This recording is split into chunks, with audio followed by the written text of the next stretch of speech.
Hello everyone, I welcome you all to the Topper Town YouTube channel. I hope आप लोग सब बहुत अच्छे होंगे और आप लोग की प्रिपरेशन काफ़ी अच्छी चल रही होगी। तो मैं आज आप लोग का स्वागत करती हूँ इग्नू की MED 002 सस्टेनेबल डेवलपमेंट की सीरीज़ में। ये सिर्फ इग्नू के लिए ही नहीं, बाकी कोई भी अगर आप यूनिवर्सिटी का एग्ज़ाम दे रहे हैं और आप पॉलिटिकल साइंस के स्टूडेंट हैं तो आपके लिए हेल्पफुल है। चाहे आप नेट की प्रिपरेशन कर रहे हैं उसमें भी आपके लिए ये वीडियो हेल्पफुल रहेगी। तो इस वीडियोस के थ्रू हम ये कर रहे हैं कि जो आपका सब्जेक्ट है, जो उसमें जो टॉपिक्स हैं उसके मेन टॉपिक्स जो एग्ज़ाम के लिए वेरी इंपॉर्टेंट हैं उनको हम कवर करने की कोशिश कर रहे हैं with the help of questions and different examples. ठीक है। और इस वीडियो के थ्रू आपको एक स्ट्रक्चर पता लग रहा है कि आपको एग्जाम में किस तरीके के आंसर्स लिख कर आने हैं, कि कैसे आपको इंट्रोडक्शन लिखना है, कैसे आपको बॉडी बनानी है, कैसे आपको फ्रेमिंग करना है अपना आंसर और कैसे कंक्लूड करना है, ये सब आपको पता चलता है। तो बिना देरी करे अब आप इस वीडियो पे आए हैं तो लाइक शेयर सब्सक्राइब करिए और अपने दोस्तों को शेयर करें और ज़्यादा से ज़्यादा कमेंट करके हमें ये बताएं कि आपको ये वीडियो कैसे लग रहे हैं और आपको ये सीरीज़ पसंद आ रही है कि नहीं। और इसमें भी आप हमारी हेल्प कर सकते हैं और अपने लिए भी ये बता सकते हैं कि आपको और कौन से टॉपिक्स पे वीडियो चाहिए, सो दैट हम जल्दी से जल्दी उन टॉपिक्स को आपके पास लेकर आ पाए। तो बिना देरी करे स्टार्ट करते हैं आज का टॉपिक। तो आज का जो क्वेश्चन है वो है की गवर्नेंस इश्यूज, जो कि हमें चेंज करने चाहिए for the rule and power structure, जिससे कि पॉजिटिव हो सके और सस्टेनेबल लाइवलीहुड हो सके हमारे लिए। ठीक है। तो हमें जैसे पता है governance play a crucial role in shaping policies and framework. जो गवर्नमेंट है और जो उसकी पॉलिसीज़ हैं उसके थ्रू एक अच्छी पॉलिसीज़ और एक फ्रेमवर्क निकल के आता है जिस तरीके से हमारी सोसाइटी वर्क कर सके और सस्टेनेबल लाइवलीहुड और पॉजिटिव एनवायरनमेंट वहाँ पे रह सके, वो प्रोवाइड करते हैं हमें। और ये इन्फ्लुएंस करता है कि कैसे हमारे जो इश्यूज़ हैं सस्टेनेबल डेवलपमेंट को लेके, लाइवलीहुड को लेके, वो हम कैसे एड्रेस करें। तो अगर हमारा गवर्नेंस अच्छा होगा, पॉजिटिव होगा, तो हमें जो रूल्स हैं उनको ट्रांसफर करने की और उनके जो पावर स्ट्रक्चर है उसको चेंज करने की ज़रूरत ही नहीं। लेकिन अगर हम उसे पॉजिटिव बनाना चाहते हैं और एफिशिएंट बनाना चाहते हैं तो हमें रूल्स में थोड़े से चेंजेस करने पड़ेंगे, सो दैट हमारा जो रिजल्ट आए वो और पॉजिटिव आए और हम सबके लिए अच्छा हो। ठीक है। तो इसी बारे में हम आगे बात करते हैं कि इन सब चीज़ों को हम कैसे एड्रेस कर सकते हैं और उनको अचीव कैसे कर सकते हैं और इनके इश्यूज़ क्या है, उनके सॉल्यूशंस क्या है और क्या क्या हम स्टेप्स ले सकते हैं, वे फॉरवर्ड हो सकता है। तो सबसे पहले हम बात करते हैं इंक्लूसिविटी एंड पार्टिसिपेशन। सबसे पहला हमारा पॉइंट है इंक्लूसिविटी एंड पार्टिसिपेशन। तो सबसे इसके बारे में इशू देख लेते हैं कि क्या इशू है, कि जो बहुत सारी जो गवर्नेंस सिस्टम होता है वो फेल हो जाता है to include marginalize and disadvantaged groups decision making process में। जो डिसीजन मेकिंग प्रोसेस में सभी लोगों को इंक्लूड नहीं कर पाते, जिसकी वजह से इनइक्वालिटी हो जाती है और लिमिटेड इफेक्टिवनेस हो जाती है पॉलिसीज की, क्योंकि जो वो प्रमोट ही नहीं कर पाता सस्टेनेबल लाइवलीहुड को, क्योंकि वो सब लोग इंक्लूड ही नहीं है उस पर। तो सब लोगों के जो आइडियाज है, पर्सपेक्टिव है, वो बाहर ही नहीं आ पाते।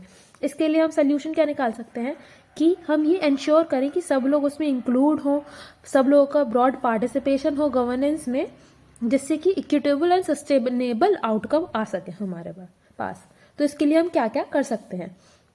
इसके लिए हम एम्पावरिंग लोकल कम्युनिटीज़, लोकल जो कम्युनिटीज़ हैं उसको एम्पावर कर सकते हैं, जैसे कि डिसेंट्रलाइज कर दें डिसीजन मेकिंग प्रोसेस को, लोकल लेवल्स पे कम्युनिटीज़ को अलाउ करें कि आप अपने आइडियाज़, अपने पार्टिसिपेशन दें पॉलिसी मेकिंग को, और जिससे कि वो इफेक्टिव हो सके आपकी लाइफ के लिए।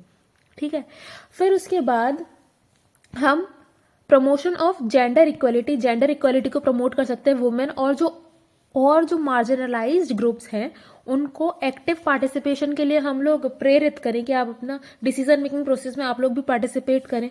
और जो पॉलिसीज़ हैं जो जेंडर सेंसिटिव हैं और जो इनिशिएटिव्स हैं उनको प्रॉपरली एड्रेस कर सकें, जिससे कि जो स्पेसिफिक नीड्स हैं और जो चैलेंजेस हैं वो जो ग्रुप फेस कर रहे हैं वो फेस ना करें और हमें प्रॉपर आउटकम निकले, क्योंकि वो अपना आइडियाज़ देंगे, अपने पर्सपेक्टिव रखेंगे, तभी तो हम सोल्यूशन निकाल पाएंगे।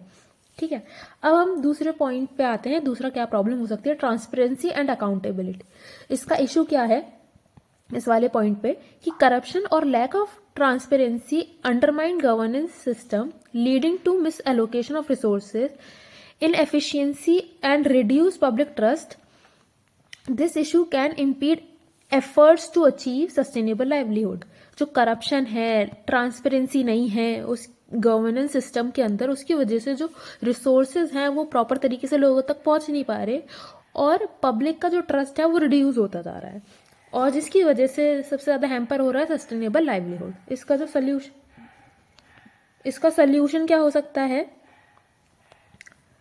कि हम ट्रांसपेरेंसी को बढ़ाएं और एक क्रूशियल और एक इफेक्टिव स्टेप्स लें जिससे कि हम जो गवर्नेंस है उसको सही कर सकें। जैसे कि हम क्या कर सकते हैं, एंटी गवर्नेंस फ्रेमवर्क लेकर आए, इसको इम्प्लीमेंट करें कि जो इसकी वजह से जो लीगल और इंस्टीट्यूशनल फ्रेमवर्क है वो पॉजिटिव हो सके और वहाँ पे करप्शन ना दिखे, है ना, करप्शन को रिड्यूस कर सके हम, इस तरीके की पॉलिसीज लेकर आए, है ना। फिर उसके बाद हम लोग कर सकते हैं एनहेंसिंग इंफॉर्मेशन एसेसिबिलिटी, लोगों के पास इंफॉर्मेशन पहुंच सके। इसका एक हम एग्जांपल दे सकते हैं RTI 2005 2005 का राइट टू इन्फॉर्मेशन एक्ट के थ्रू हम लोगों को इन्फॉर्मेशन मिल जाती है, जहां भी जाएं उस चीज़ की information of policies, budget, decision making process, जिसकी वजह से जो लोकल पब्लिक है उसका ट्रस्ट बिल्डअप होगा और अकाउंटेबिलिटी बढ़ेगी। ई गवर्नेंस टूल को हम लोग प्रमोट कर सकते हैं, ठीक है, और जिससे कि सिटीजन है वो जो मॉनिटर कर सकते हैं कि जो गवर्नमेंट है वो क्या कर रही है और उसकी जो गवर्नमेंट की जो प्रोसेस है उसके साथ एंगेज रह सकते हैं। थर्ड क्या प्रॉब्लम है, पॉलिसी कोहेरेंस एंड इंटीग्रेशन। इसका इशू क्या है, fragmented policies and lack of coordination among different sectors can lead to inefficiencies and conflicting objectives. For instance, economic policies may prioritize growth at the expense of environmental sustainability.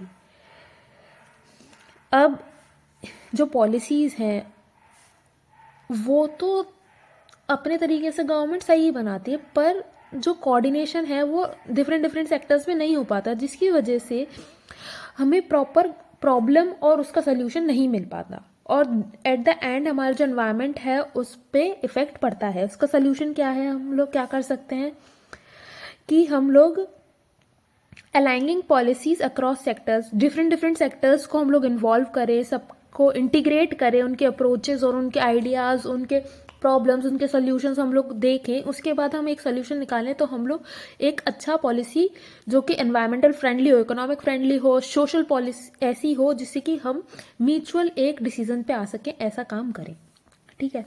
अब promoting multi stakeholder collaboration, इसमें हम क्या कर सकते हैं कि different stake holders को हम लोग इंक्लूड कर सकते हैं, गवर्नमेंट एजेंसीज को, बिजनेसेस को, सिविल सोसाइटीज़ को, एकेडमिक्स को, कि वो पॉलिसी जो डेवलपमेंट है, इम्प्लीमेंटेशन है, उसमें कोलैबोरेट करे और इंश्योर करे कि उनका पर्सपेक्टिव को भी कंसीडर किया जा रहा है, ठीक है। अब फोर्थ क्या हमारी प्रॉब्लम हो सकती है, capacity building and institutional strengthening.